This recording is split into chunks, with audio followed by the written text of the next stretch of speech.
2025 Cronkite Award goes to Rachel Maddow for the Maddow Show's Everyone Everywhere All at Once.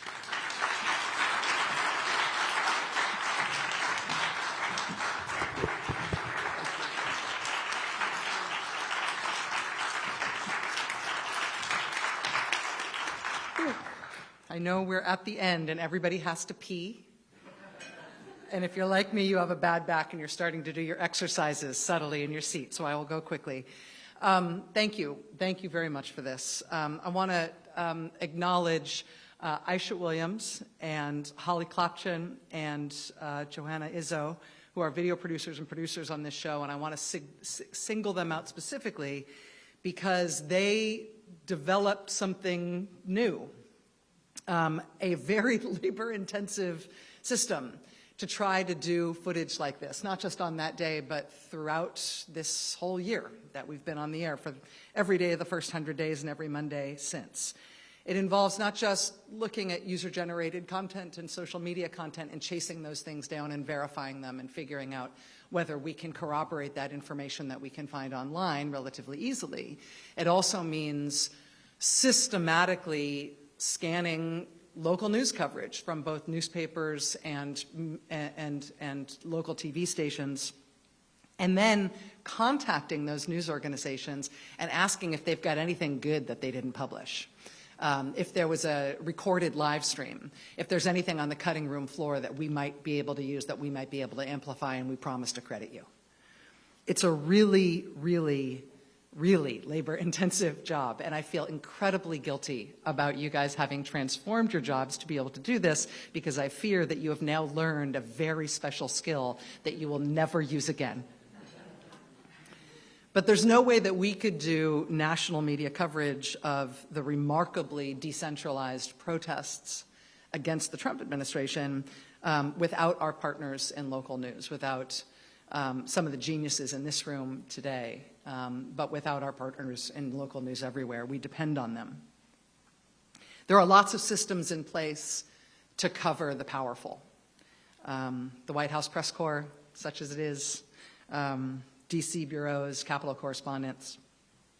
In national news, when we cover people who aren't technically in power, it is often as, human interest or maybe crime, or powerfully, often as people who are affected by the decisions of the people who are in power. But, if we are serious about doing this work in a democracy and for a democracy, that categorization is backwards. Because in a democracy, the controlling force, the real power, ultimately is with the people.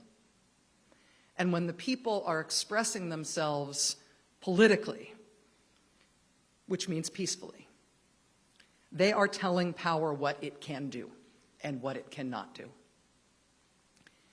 Imagine a faraway country with its democracy at risk.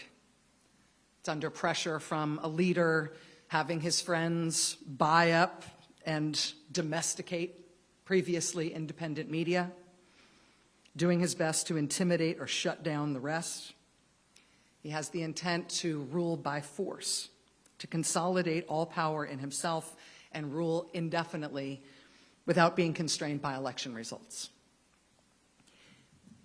In this faraway hypothetical country, if our foreign correspondents were to assess whether that country would make it, whether they would weather this storm, they would not try to discern that by ever closer and more minute scrutiny of the words or even the actions of the despot.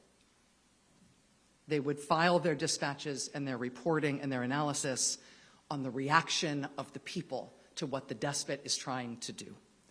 They would file their dispatches and their reporting and their analysis based on what is evident in the resilience of the people and the quality of their response and the cleverness of their response and the number of inflatable frog costumes therein.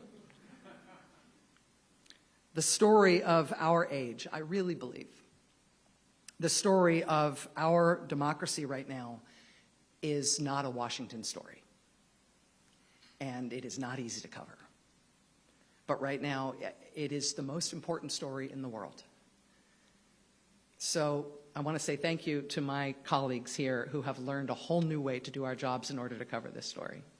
I want to encourage all of you to look to the response of the people and not just the way they are victimized and affected by those in power. Because it is the response of the people that will decide whether or not we're here next year doing awards like this again. So, as I say to all my colleagues whenever I brave the big city, stay on the air, stay big, no state TV. Thank you for being here. Thank you for this award.